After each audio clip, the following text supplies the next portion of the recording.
This is a major turning point, arguably the turning point for the New York Rangers, as this wasn't an ordinary win. This is the type of win that brings teams together, and they're getting great performances from key players and acquisitions. And not only that, we get some insight from a source close to the team as to why this is actually a turning point and truly different. Not only that, we're going to get into some crazy stats and analytics that prove this is a different team. We're going to break it all down in this episode of Rangers Digest. But before we get into all of that, a quick reminder to hit that subscribe button. We've noticed that 72% of you who watch these videos are not subscribed to the channel. So if you want to stay up to date with everything that's happening with the New York Rangers, this channel is built for blue shirt fandom, and it is the place to be for all your daily New York Rangers content. So go down below and hit that free subscribe button. But let's get right into it. Of course, a huge win against the Dallas Stars. But the biggest storyline, I think, coming out of this is the New York Rangers are a different team, ladies and gentlemen. This is a different team, and they're on the brink of making the playoffs at this point. They are, and I mean, of course, it's a long season, and the standings are insane. The Eastern Conference is ridiculous this year. The entire league, for that matter. I mean, the Florida Panthers, the defending Stanley Cup champions, are last place in the Eastern Conference. But one thing that caught my eye yesterday is it's a big comeback win. And the Rangers do not have those, and they have not had those in a long time. I mean, gone are the days of the 2023-24 New York Rangers, right? But that seemed yesterday in that game, it seemed more like that. That was the most complete 60-minute effort that I can remember in a long time. I can't remember the last time that they put in an effort like that. It was phenomenal. And Johnny Lazarus said something after the game that really, piqued my interest. He said that the vibe in the room was, and I'm paraphrasing here, immaculate. Something we have not seen in the room or heard in the room in a long time. The vibe was great. So that tells me that they're feeling good. We know that they're playing good. They've been picking up some wins here and there. The captain hasn't gotten going. We'll talk about that in this video as well a little bit. We'll spend some time on that.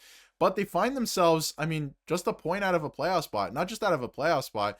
If you look at a divisional playoff spot too, they're right there. They're in the mix. A lot of teams are, but they're right there, ladies and gentlemen. The vibes are immaculate right now. Gavrikov, key acquisition. He is having a great offensive season. We know what he brings defensively, and you can see when you talk about JT Miller and that turnover and that bad play that he had, that it looked at some points, with 10 minutes left in the third, the Rangers were going to lose this game, and that was going to be it. They were going to wash their hands of it.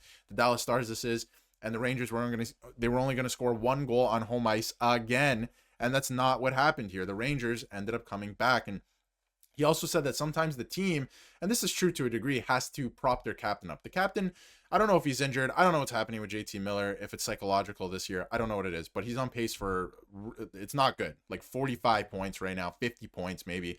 It's not great. And Mike Sullivan said that the feeling that he got tonight was the response was the right one. So again, when you go back to it, you look on paper, it's a 3-2 win in overtime. You can be maybe disappointed about this. This is the type of win. Forget the numbers. This is the type of win in the way that it happened that can change a team and change them psychologically for the rest of the year. And keep in mind, Dallas, one of the best teams in the entire league. This was no slouch comeback win. Oh, they finally had a comeback win against, I don't know, Nashville or something like that. No, this is against the Dallas Stars. This is significant. Now, this from Stephen Valiquette. And guys, I have to be honest, former New York Rangers goaltender.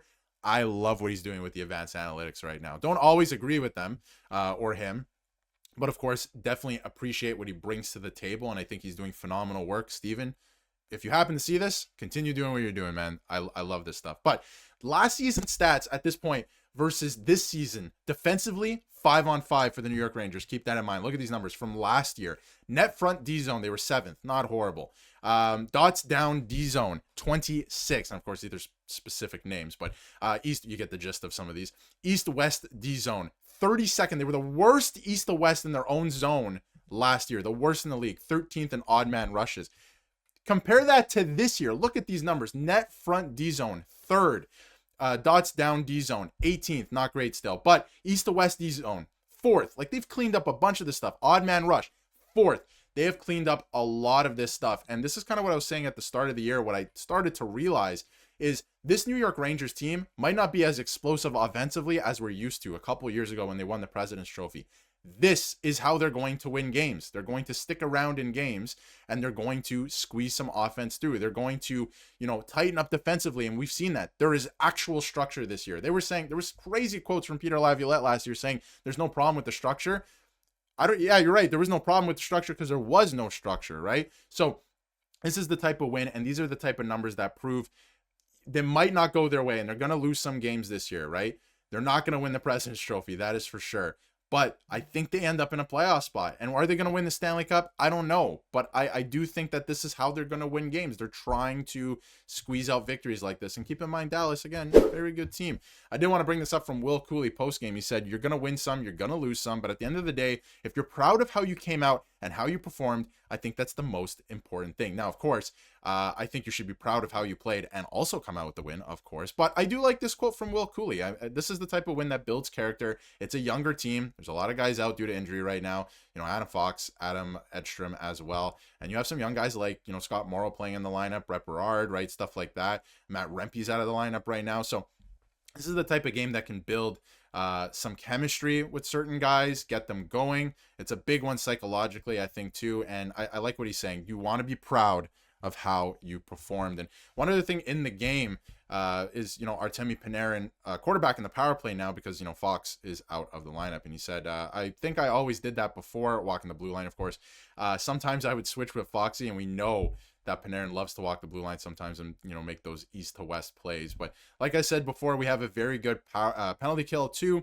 They're number one, I think, in the league right now. They go 3 high aggressive, and I was not used to staying that position when they come that aggressively. That's why I tried to deliver everything to the net as much as possible. I think I had 17 shots tonight, and he was very active, and he was making some things happen. So, you know, it was a great win, great character win, I think, too. Gutsy effort is what I said. And when you look at some of the advanced analytics for some of the younger guys too, I mean, things look like they're starting to come together. And we were talking about it earlier in the season. This team could not finish on home ice, and that is what plagued them. They should be higher in the standings right now. They absolutely should be. They should be in a divisional playoff spot.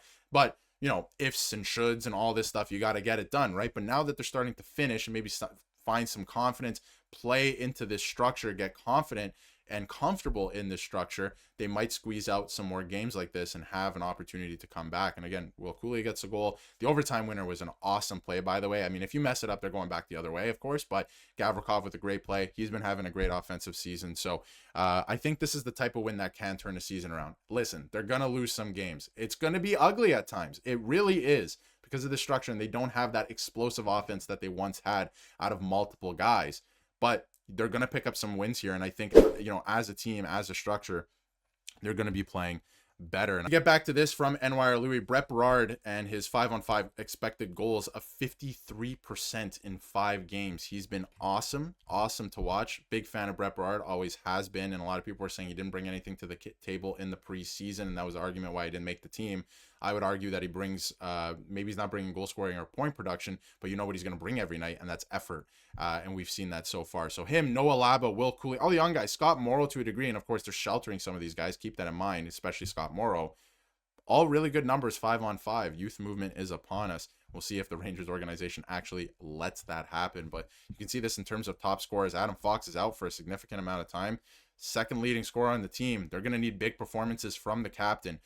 Will Cooley, who had a big game yesterday. Gavrikov has been awesome. Look at this. He has 12 points in 28 games. He was painted as this guy that, you know, wasn't going to be super offensive. And we know why they brought him in, for his defense, right?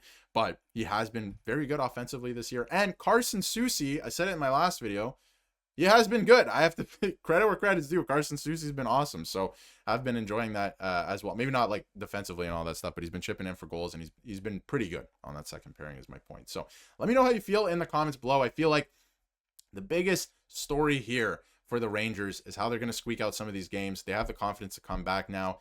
They willed themselves to victory in that one, and that's something that I think can help turn your season around. So I feel like that could be the turning point for this season, the most complete 60 minutes in a long time. Let me know how you feel in the comments below. And if you haven't yet, hit that subscribe button so you can stay up to date with everything New York Rangers.